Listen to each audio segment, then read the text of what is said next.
Hello, everyone. Good to see you. Happy Wednesday for those of you who are watching us live. Those of you who are watching us on Cablevision, you're watching us on Friday. So good to see you. For those of you who watch and tune in every single week, you are going to notice today that you may or may not see my co-host, Steve Vaccaro. He is actually in Florida, lucky him, sunning it up, having a great time, doing a fundraiser for Chapters Wrap. There he is. Oh, there he is enjoying some dinner and some hangout time with his friends at Chapters Wrap and all doing all the great work that they're working on. And so he will be possibly popping in, but he's got a lot of stuff to do. So it's going to be me as your host today. So thank you for tuning in. But I think it kind of works out well, being that it is Women's History Month this month. It's a great opportunity for us to share there you go, Women's History Month. Great opportunity to share all the great work that women are doing and have done to get to this point. So we've got a really great guest today. But before we get into introducing our wonderful guest, for those of you who have never tuned in before, my name is Stephanie McPhail. I am the expert in helping brilliant women date up. What I do is I specialize in helping women who are successful in every other area of their lives except for relationships get the tools they need so they can stop the cycle and learn how to thrive. So a few years ago, I was called to write a book. It was a #1 bestseller in codependency called Being Loved Shouldn't Hurt. And what I wanted to do with that book is I wanted to let other people know who were in toxic relationships that no matter how long they had been feeling trapped, no matter how long they'd been feeling stuck, that they too could create a life of their dreams. They just would need the right kind of support to be able to get them there. So that book is actually available on Amazon. There's also a workbook that goes along with it. So if you're looking for tools in order to help you heal from toxic relationships, or you know someone that is looking for help as well, definitely pick that up. It's a great inspirational book. So today we've got some really exciting guests today. We are going to be introducing Chaplain Maureen Burns. She's a really interesting lady, so I'm excited to be able to introduce her to all of you. I'm just going to read her bio for you so that you get to know a little bit about her. She was born in Boston. She joined the Army in 1979. She became the country's youngest drill sergeant at age 19. She was raped by 3 senior drill sergeants, had a spiritual experience as a result of facing death. She changed jobs and became a chaplain, associated for 12 years in medical units. She went to college at 30 with only a GED and a 9th grade education. She got an AA in real estate, a BA in sociology, and a master's in divinity from Pacific School of Religion in California. Now working on her doctorate at South College in Christian ministry leadership. She's been dealing with PTSD as a result of what happened to her and the sexual trauma. She is a 100% disabled veteran, also served in the Air Force, 2 branches, retired from the military at 2000, got benefits in 2010, 10-year battle, lived in Maui for 2 years now, in Florida City of Refuge UCC Church in Oakland, California, where she served as a minister for 21 years. And then in 2018 became a chaplain for the Fellowship of Affirming Ministries with 160 independent churches in Africa, Asia, United Kingdom, Mexico, Germany, and is still currently holding the position, and is also doing 2 podcasts for the LGBT community veterans, plus on Tuesdays at 7 p.m. on Triumphant Thursdays and on, I guess, Tuesdays and Thursdays at 8 p.m. as well. So help me welcome Minister Mo to our program today. How are you? Hey, Stephanie. So good to see you. Thank you. You've got a lot of background. I'm already like so excited to be able to chat with you with all of your experiences and all of the great juju that you're pushing forward from your experiences with this. So I want to thank you ahead of time for coming on our show. So thank you in advance for all the work that you do and for coming on our show today. No worries, and congratulations on your book. It's definitely a subject whose time is current. It is. And I think one of the things that, and I'd love to hear your thoughts on this as well, but when you can use your pain to inspire others, we're able to make more sense of what happened. What are your thoughts on that? My thoughts on that is that most people will find when they've gone through a traumatic experience or a toxic relationship, the need or the desire to pay it forward. Mm-hmm. You Agree. want to help other people. You want to find a reason for what you went through. Mm-hmm. A lot of times when we go through something, we say, how could a loving God have made me go through that situation? But a lot of times there's a lesson to be learned or a lesson to be taught. And that's hard sometimes, right? It's hard Yes. to think like, oh, there's a lesson, because I have people that will say to me, and I know this is something that you feel strongly about, is being able to have forgiveness. And I've had people argue with me and say, well, I don't want to forgive what happened, and I say it's more than just the forgiveness of what happened. What are your thoughts on forgiveness? I have two thoughts. First, I'm going to speak as Maureen Burns, then I'll put my chaplain hat on. As Maureen Burns, the screen is blank, Stephanie. Can you not see yourself? No, okay, there I am. Okay. As Maureen Burns, I had a very difficult time forgiving what happened to me and the individuals that did what they did. But I learned eventually, after like 20 years, I learned that my resentment towards them was clinging its claws into me. They Mm-hmm. were sleeping well every night. They weren't having any problems, but Mm-hmm. I was going in and out of psych wards with the problems it created for me. And so I realized, now I'll put on my chaplain hat, I realized that forgiveness is not about you forgiving the person for what they did. It's about forgiving and letting go of the situation so it no longer is toxic in your life. Mm-hmm. It Yep. doesn't make the situation go away. It doesn't say that the behavior was okay. It doesn't do any of that. Mm-hmm. Forgiveness merely says, I am not going to let this keep a hold of me any longer. Today is the day I draw the line. I forgive them. I let them go. I wish them the best, whatever, whatever. But they are no longer going to have a hold of my life. Not one more minute.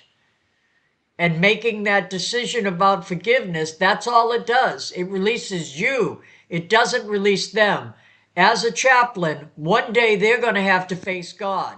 Mm-hmm. And they're going to have to explain why they treated you the way they did or why they did the thing to you that they did. Mm-hmm. That's on them. All you can do is take care of your side of the street. Mm-hmm. I think a lot of people spend a lot of energy holding on to that anger and resentment. It's almost like if we let go of that anger and resentment, we give them permission or we make it okay. But I think that we need anyone who's feeling like letting go is not right for them. I'm hoping that they start to realize that letting go allows you to move forward. You're not punishing them anymore by holding on to the anger and resentment. You're literally just punishing yourself over and over again, but you're doing it to you. They're not even doing it to you anymore. You're literally dragging a ball and chain. You are keeping yourself from freedom when you continue to do that. And you can reach down and break the chain anytime you choose. The situation happened, and it happened in time, and that's it. That time is no longer here with you. The only thing that keeps it here with you is your resentment and anger towards it. So now how do you deal with, incest, rape? These are all big, big topics. And I have clients. I speak to that 3-4 times a day with clients. How do you best deal with that for yourself, and how can you best be supportive for someone else who's had that experience?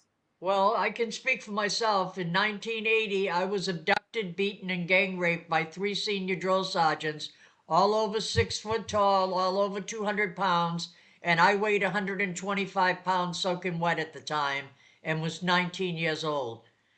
And it took me years to forgive the situation, but I had a lot of therapy, I had a lot of help.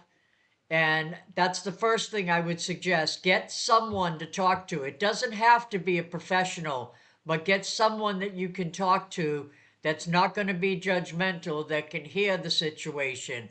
When it's incest, I do not suggest going to someone in the family. Go outside the family, because you're only going to create more resentment they may disbelieve you, they may favor the person that caused the problem. There can be problems with the situation. So in cases of incest, I recommend going outside the family. Having a professional help you is even better because they have coping mechanisms and coping systems like breathing and tapping and meditation that they can teach you to cope on an ongoing basis. So get somebody to talk to. Don't hold it in. Get it out. And if you can't find anybody, get it out on paper. Write it out. But get So it out of what? your system. So when you're there's so many questions in there. So like, let's say that there's, it's not you, it's a friend of yours. How do you think you can best support someone as they're trying to maneuver all that? Because there's so much guilt and shame and embarrassment with all of that. Okay, once again, two-part answer. I would say if it's a friend, you can tell them that you were there to support them in a non-judgmental way, that that's all you can do is hear their story, be there for them, and that you will continue to be there for them no matter what they go through as a result. But you cannot solve their problem with a toxic relationship. The only one who can solve a problem with the toxic relationship are the people that are involved in the toxic relationship. So what you have to do is support them the best you can and tell them you will be there for them and you will be there to listen and to hug them and to hold their hand and do anything that you can to help them. But they are the one that needs to get help. They are the one that needs to recognize they are in a toxic relationship, and they are the one that needs to make the choice to get help. It's And we cannot hard. force somebody to do that, or we are creating a toxic relationship by forcing them when they may not yet be ready to heal. And that's hard, right? Because that's something that I see all the time, even with my clients, is that, like, well, even for myself, when I was in toxic relationships, there were people that maybe wanted to help me, but I wasn't ready for them to help me. So, but for them, it was hard for them to watch me going through all of it. They felt so helpless. They felt like they really didn't know the right things to say and do, but they also didn't want to associate with the toxic person that I was involved with. So it made it really uncomfortable for the people who decided to stick around with me. Have you noticed Well, that? yeah, well, what I recommend there, of course, is prayer. You can always pray for somebody. They don't even have to know you're praying for them, but prayer helps. It Mhm. always helps the situation, even if it only helps you to alleviate some of that guilt. But the person is dealing, whether they realize it or not, with shame. And shame is always a hard thing to deal with. And we have to realize if they're in a toxic relationship, on some level, they're dealing with shame. And somehow that has to be alleviated enough for them to be able to break out and break through and realize that they have to heal. And I want to back up a second, Stephanie. I think we need to define what is a toxic relationship, Mhm. because I think a lot of people don't know. My basic definition is if you are not being treated as your best self, you are in a toxic relationship. It's that simple. If you are being degraded, if you are being talked down to, if you're being chastised, of course, if you are being physically or sexually or verbally abused, any type of abuse whatsoever is a toxic relationship. On top of that, I want to add that we hear things like blood is thicker than water and family comes first. There are toxic relationships within families as well. We have to accept that. People are people. And so there can be a toxic relationship within your family structure. You can have a mother in law that chastises you constantly. You can have a husband that's an abuser. Mhm. There can be toxic relationships within the family. And so we have to recognize that. A toxic relationship can happen between any two people, whether related or unrelated. Mhm. And Mhm. so to me, a toxic relationship is simply one where you are not being treated as your best and highest self. It's that simple. I for love, I me. love, I love that definition. For those of you who are just tuning in, my name is Stephanie McPhail. This is Kick Unhealthy Relationships to the Curb. We are speaking today to Minister Mo. And I'd love to hear from you how do you deal with secrets? Because there's a lot of things like the secrets of don't tell so and so, or you'd better not tell this person, or some people, their feelings about even church is secrets from the church, secrets from each other. Like, so how do you deal with the secretness, the secretiveness that goes on for a lot of people because of shame is really what it is. But how do you deal with that? Well, I have to deal with that professionally because I have people that come to me for confession. Mm-hmm. And I have heard some terrible things. And I can't repeat them to anybody. And I have to live with that. And it's a heavy burden. Um, but for the person that feels that they need to be secretive, sometimes it is that shame issue that is a problem. They're just not ready or able to break through the shame. A lot of times in toxic relationship, that is the manipulative tool that is used.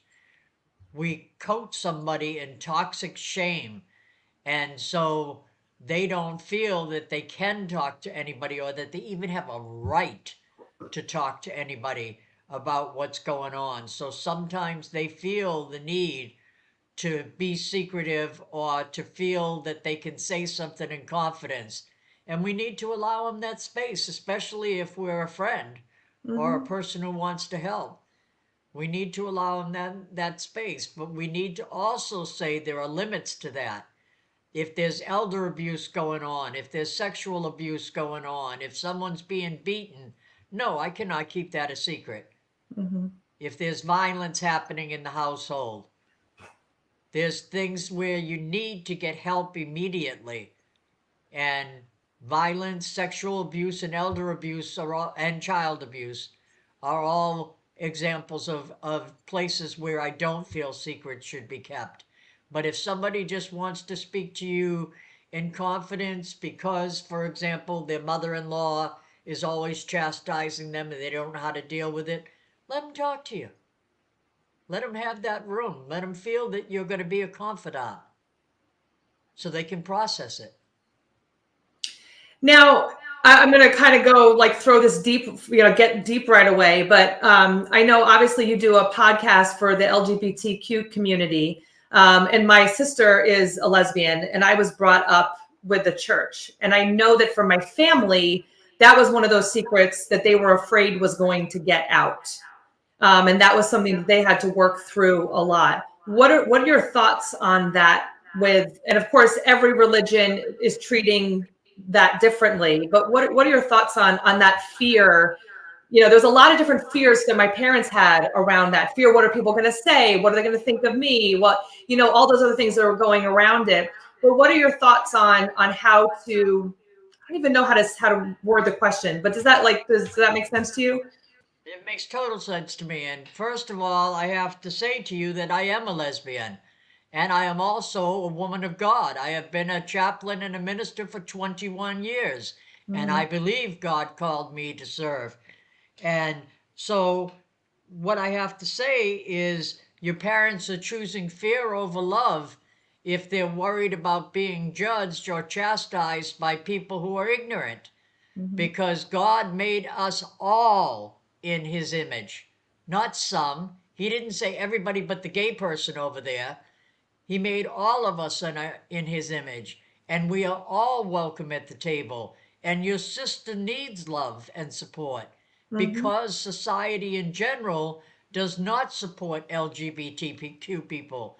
And so your sister needs additional support that she might not feel or get from the family. She may have feelings that she is creating or producing shame on the family. She has to resolve those issues within herself.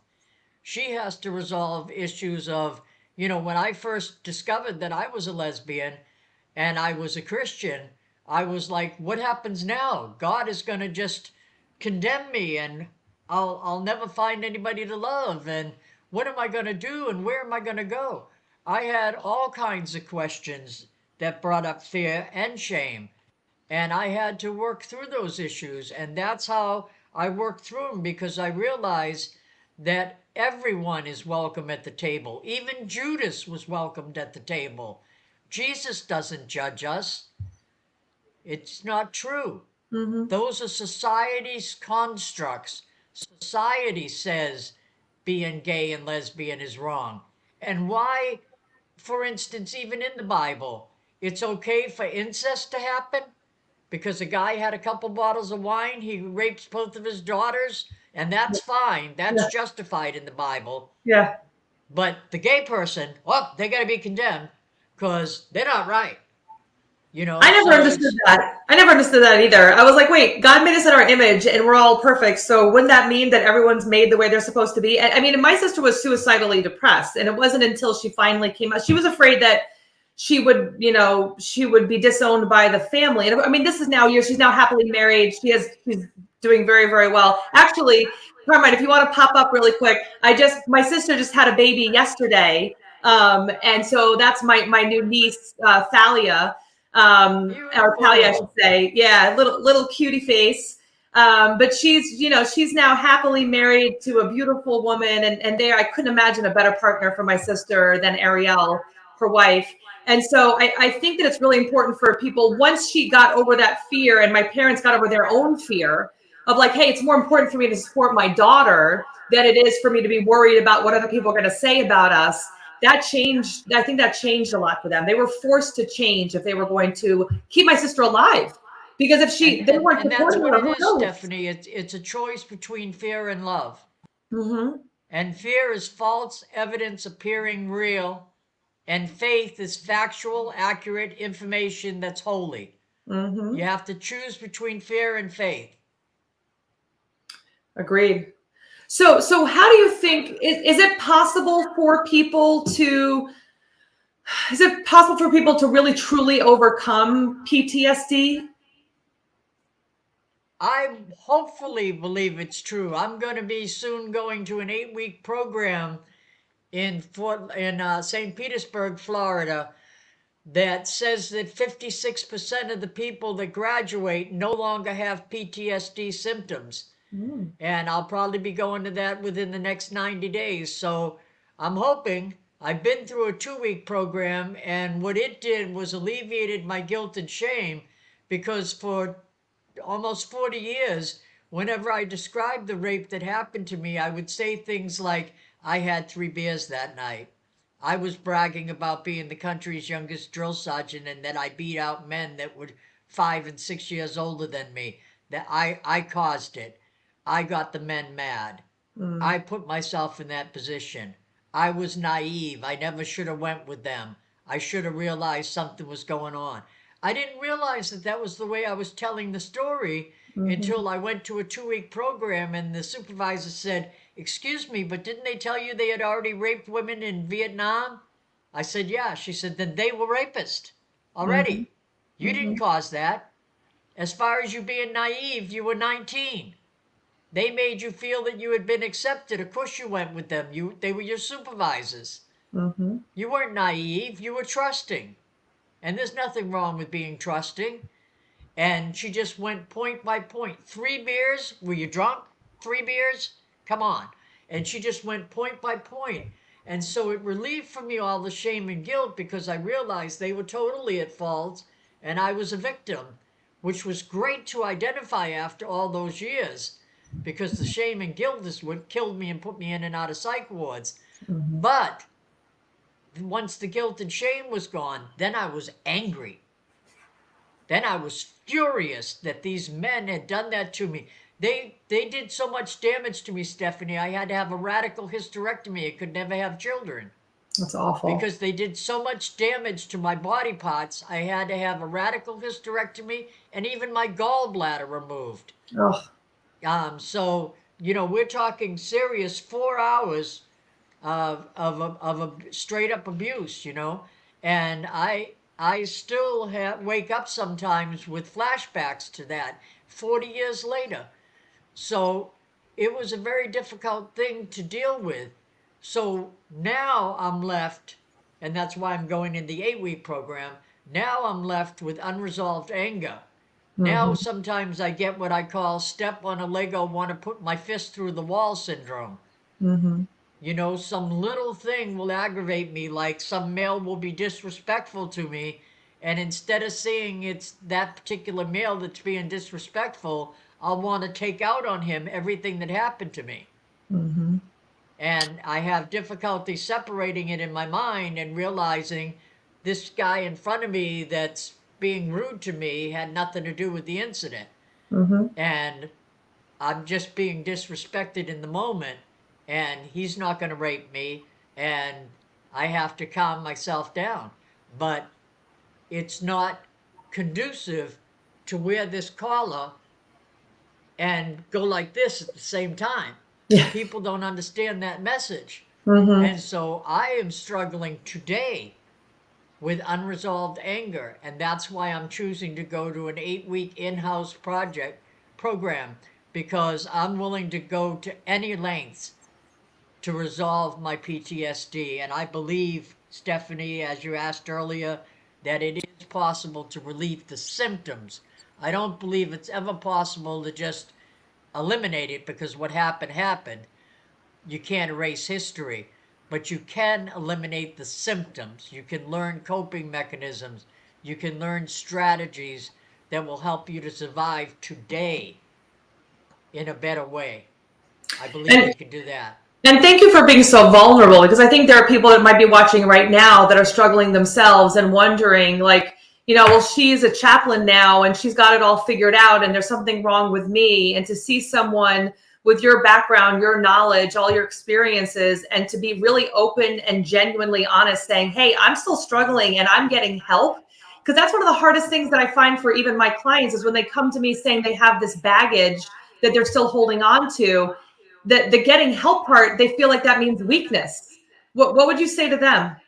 Well, Stephanie, I have to go back to the incident for a minute. They left me in a bathtub half alive. They had kicked in my ribs so I couldn't breathe properly. I was in a lot of pain. I was sliding on my own blood in the bathtub. It was not a good situation. And I was going in and out of consciousness. And what happened is I went unconscious and I heard the door start to open again. They had left. And so I thought they were coming back to finish me off, so I couldn't identify them. And I prayed to God and said, God, just get me out of this alive and I'll serve you for the rest of my life. That's the vow I made. And in that moment, I went somewhere between worlds and I saw a bright shadow. Instead of a shadow, the shadow was lighter than the light around it. And to me, personally, I perceived that to be Jesus. And I'm not schizophrenic, but I heard a voice say, calm down. Everything's going to be all right. And then I thought I saw a light to the left of me. The light shifted. And I struggled to try to turn my head to see the light. And then I opened my eyes and there was a light in my face. It was a sheriff who was standing there saying, oh my God, don't worry, lady. I'm here. Everything's going to be okay. And I had been saved. I was happening in a trailer park and they had done it in an empty trailer. And somebody in the park had called in and said, I think someone broke into a trailer because I keep hearing noise over there. So they sent the police out and that's how I was found and that's how I was saved. So what happened is I kept that vow. I immediately came home and instead of being a drill sergeant, I went to the recruiter and said, is there any way I can serve God? And he said, yes, you can be a chaplain's assistant. You can serve the chaplain and be like a typist and a clerk. And I said, switch jobs right now. And that's how I started getting into ministry. I did that for 12 years. I was a chaplain's assistant. And then at age 30, I decided to go to college so that I could actually become a chaplain. It didn't happen overnight, Stephanie. Well, I read your bio. I mean, you started off with not even like a ninth grade education. I mean, I never made it out of ninth grade. Oh my gosh. And that's because of my lesbianism. My parents couldn't deal with what happened and kicked me out of the house at 16. My mother said, not in my house, and made me leave. And fortunately, my sister Roberta took me in. but I stayed back in school because of all the struggles that I was having. And I stayed back in school and never made it to 10th grade. So I got aggravated and just quit. And then I went and got my GED when I was 18 and went in the military. So this is, and I think this is a great, Now I'm working on my doctorate. which is awesome. And I think, and I want to talk about your doctorate in a minute, but I think that this is a great time to kind of stop for a second. And, the fact that it is Women's History Month, and we're coming from different generations, as we're both coming from different generations. I'd love to hear your take on, what it was like for you, the differences that you see even for women back when you were in your teens and 20s compared to how it is now. Definitely. Well, first of all, I'll say I'm a baby boomer. I was born in 1960. I'm 61 years old. I know I don't look it, but I'm 61 years old. And to me, like when I went in the military, for instance, you could be a nurse, you could be a secretary, or you could be a cook. Those were the jobs that were available for women in the military back then. Now you can be a sniper.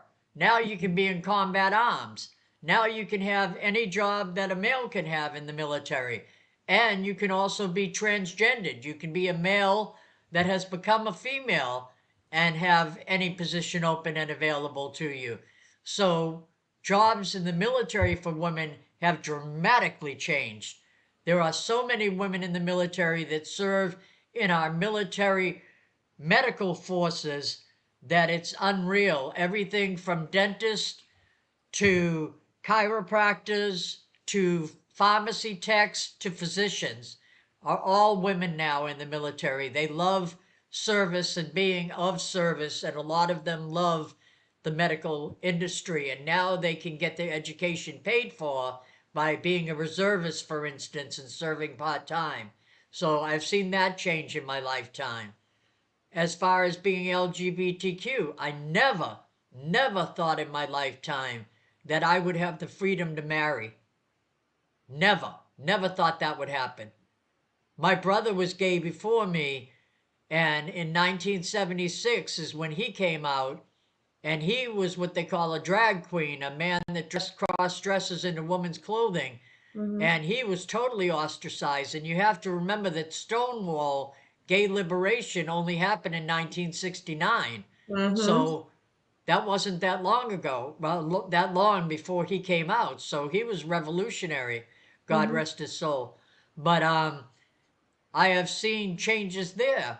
There are transgenders that are now allowed to serve in the military. Never in my life would I have anticipated that, let alone LGBT persons being allowed to serve proudly in the military. Nor would I have anticipated Biden saying any able-bodied person who wants to serve should be allowed to serve. Mm-hmm. And just being straight out about it and saying it has nothing to do with gender or sexuality or anything else. Any able-bodied person should be allowed to serve their country, which of course I agree with. So I've seen changes as a woman in that area. And then just as a woman in general, when I was young, I had to wear skirts to school and to church. I was never allowed to wear slacks. That wasn't allowed back then. Mm-hmm. In my day and age, skirts were what identified you as female, and a bra. You must have a bra. Those things were not changed until, if you get real about it with women, until the 80s. Mm-hmm. Yes, some women in the 60s and 70s started wearing pants, but they were on the fringe. Regular women, it was all the way in the 70s and the 80s that they started wearing slacks. Women are still wearing pantyhose, for God's sakes. We know that's a male creation, and being braless, like I said, that was something that came out in the late 70s. That was a part of the women's revolution, was to be able to take your bra off. Mm-hmm. So I mean, I went through all of that. I was born in 1960. I was there when Kennedy was there. I was there when Martin Luther King Jr. Your coming of age. Your coming of age was when all of these changes were really starting. Right. I remember Jane Fonda protesting Vietnam. I remember it. I Mm-hmm. don't think about it or read it in a history book. I remember her doing it. I Mm-hmm. remember them calling her names for what she did and what she had to say. And now I see her as an 80-year-old actress in playing a part where her and I'm sorry, I'm forgetting the comedian's name.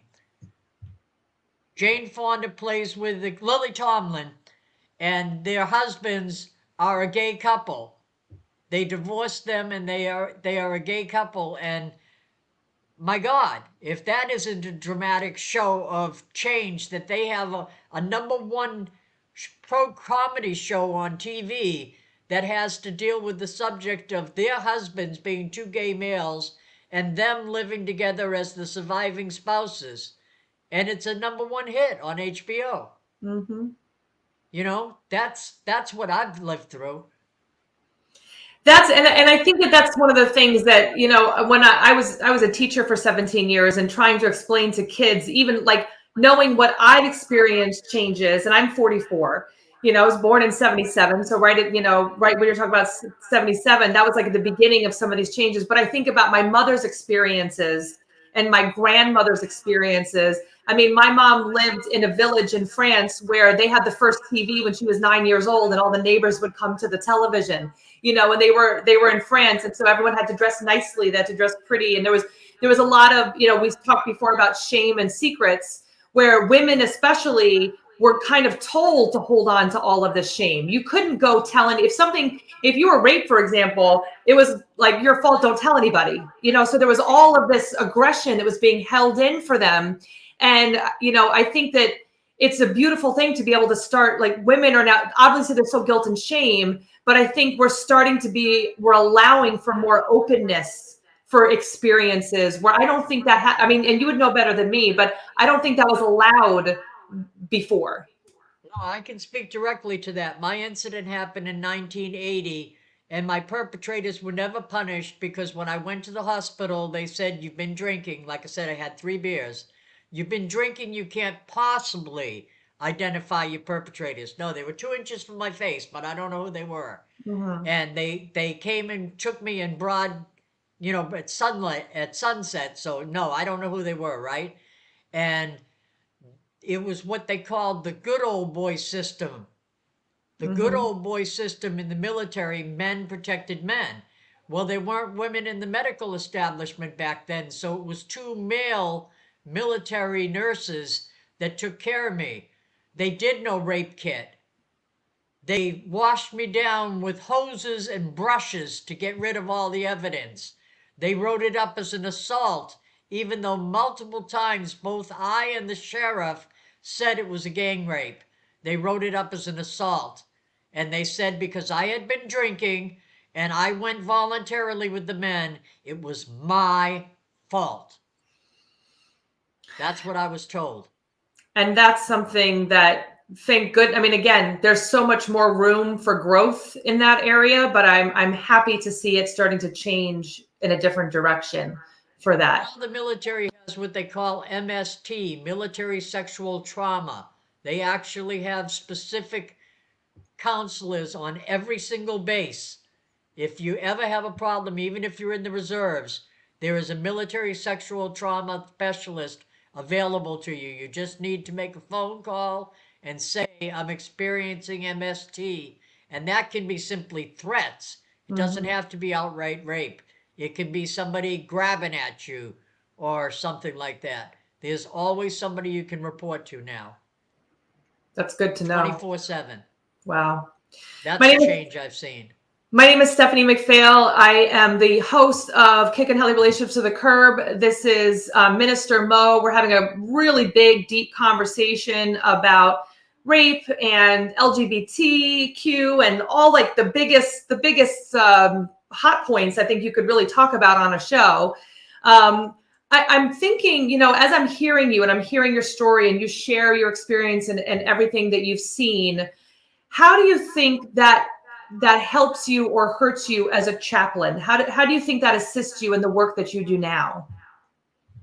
Well, I think it actually helps because it makes people know that I'm human, and it makes people know that they can come to me with anything because I've been through something.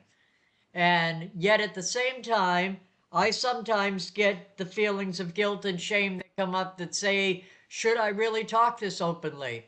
And then I say to myself, God, what do you think? And God tells me, if you can save one soul, if you can affect one human life, if you can reach one woman or male, you have to remember that sexual abuse in the military happens to more men than women because there are 9 times as many men as there are women. Mm-hmm. Sexual abuse happens to both sexes, Mm-hmm. and there's a lot more shame and guilt for men. So if I can reach one person by being honest, I'm going to stay honest, Stephanie. Mm-hmm. I love it. I may save a life today. Yeah, for sure. And that's something, I remember for me that the first time I ever did a podcast interview and I was sharing my story of abuse. And I remember thinking, oh my gosh, like, what are people going to think of me? People that have known me for a really long time, that know me as a strong, independent person. What are they going to think of me after they hear what was really going on while I was putting on this front to make everyone think that I had it all together? Are they going to still respect me? Are they still going to like me? And I think one of the most beautiful things that happened is after I was so nervous, I was so uncomfortable sharing the first time I did.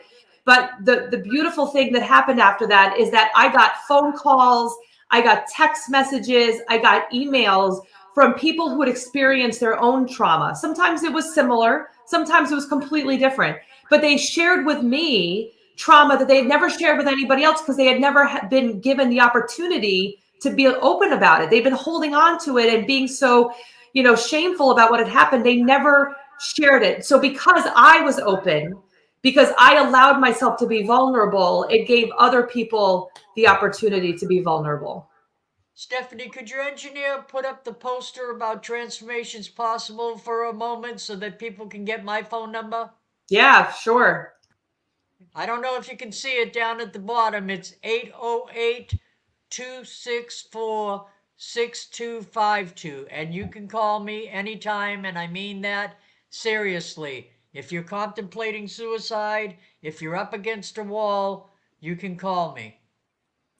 And I hope people take advantage of that because, Minister Mo, she's very genuine. She's a very genuine person. The very first time that I ever spoke to her, sometimes members of the clergy can come across as kind of stuffy. And I don't know if anyone hasn't noticed so far, that's not at all Minister Mo. No. She tells it like it is not afraid to say it and share. And so, I definitely hope that people take advantage of that. Now, I was reading something else from you.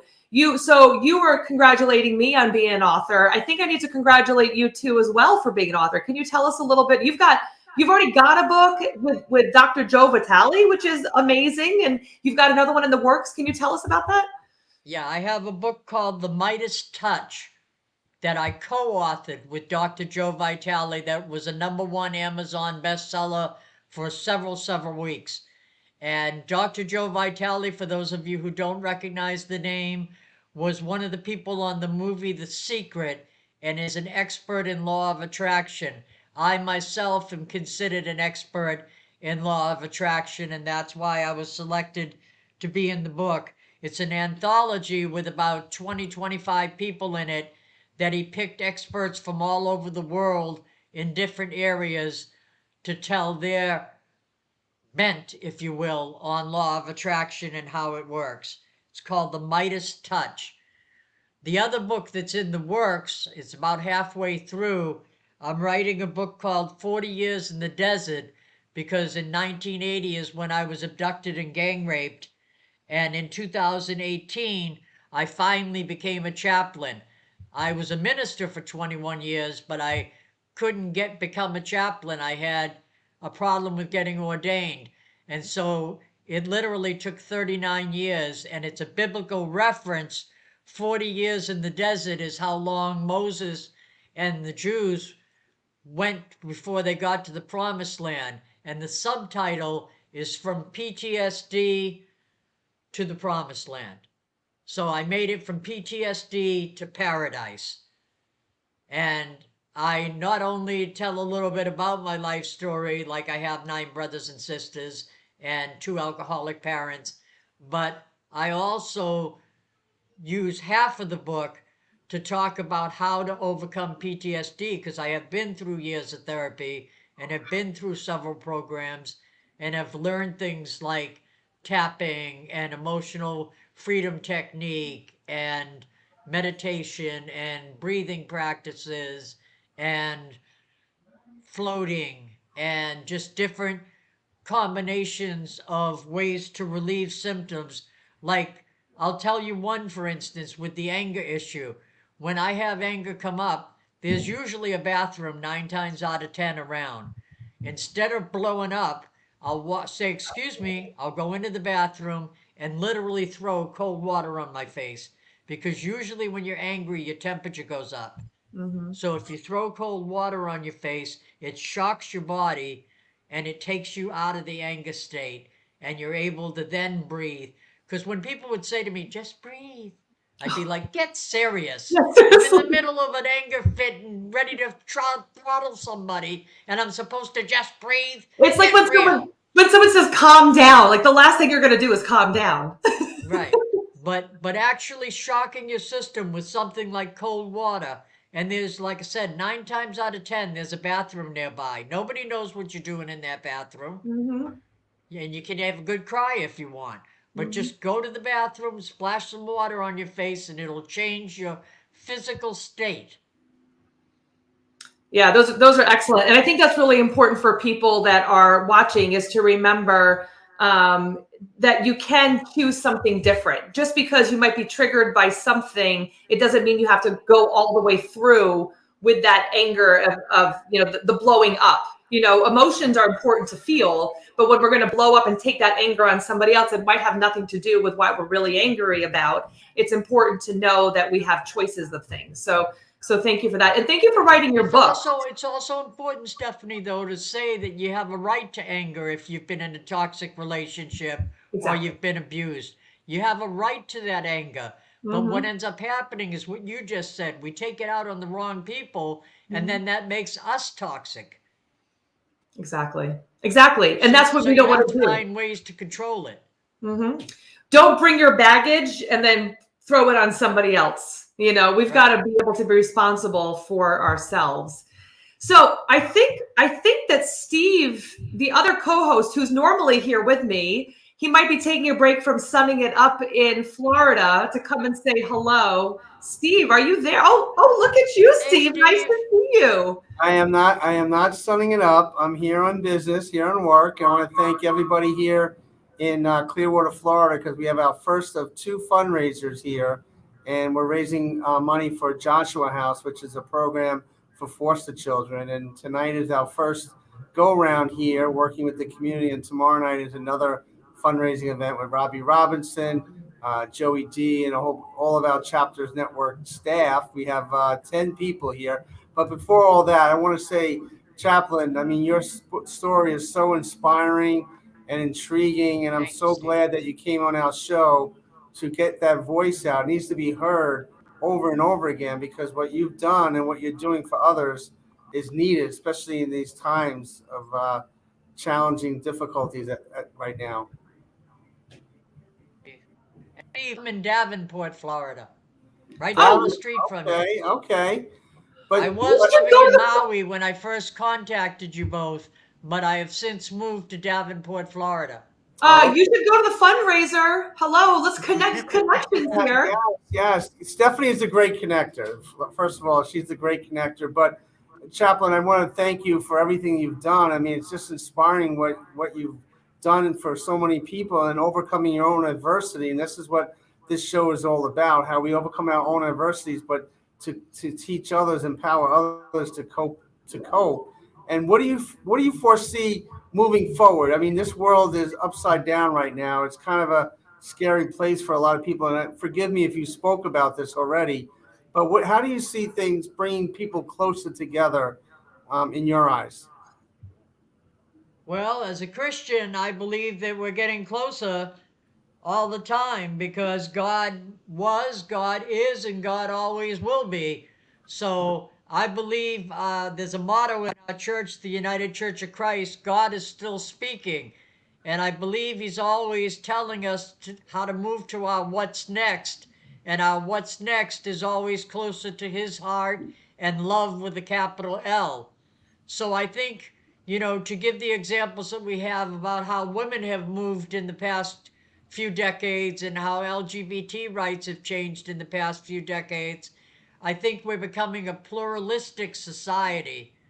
And I think as we see people and nationalities changing and so forth, we'll have to learn to become more loving and more kind and more generous. That's the way of the future as far as I can see it. It's going to have to happen. No doubt, no doubt. Well, Chaplain, thank you so very much for joining us. We'll have to get you back on the show. And we have other shows on the network where you can continue to share what you're working on and how you're supporting and helping others. We would love that opportunity to have you back one day. No problem. I'd be glad to. Thank you so much for the opportunity. And I'd love to work with you in the future. I find both of you fascinating, and I love the work that you're doing, Steve. You keep raising money for your causes because they're good causes. Thank you so much. God bless you, Chaplain. Can you share God one more bless you. time before you leave the phone number and the information in case anybody wanted to get a hold of you and really needed some extra support? Certainly. It's 808-264-6252.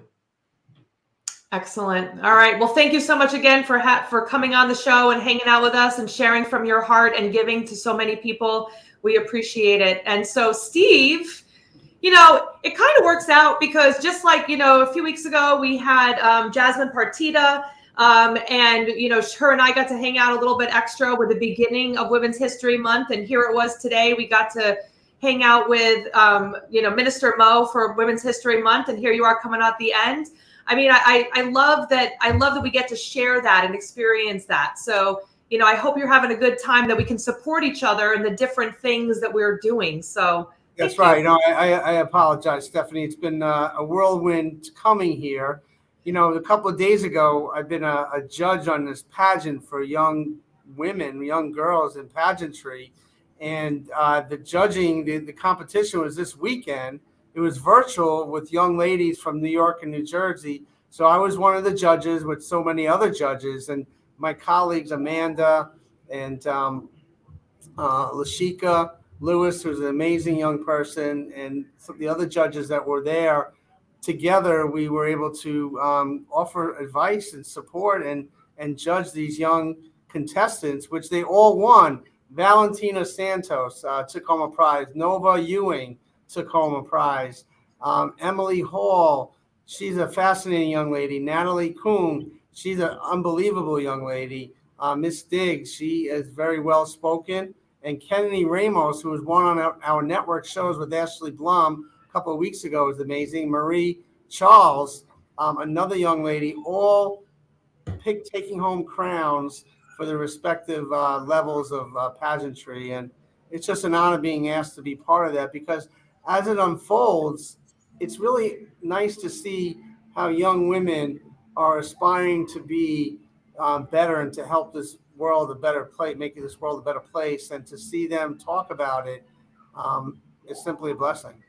I love it. And, and I think that there's really a combination where it's not just about women empowering women, but it's also men being there to support women doing stuff too. And so I appreciate you being an ally when it comes to helping women, improve their lives and really help others as well.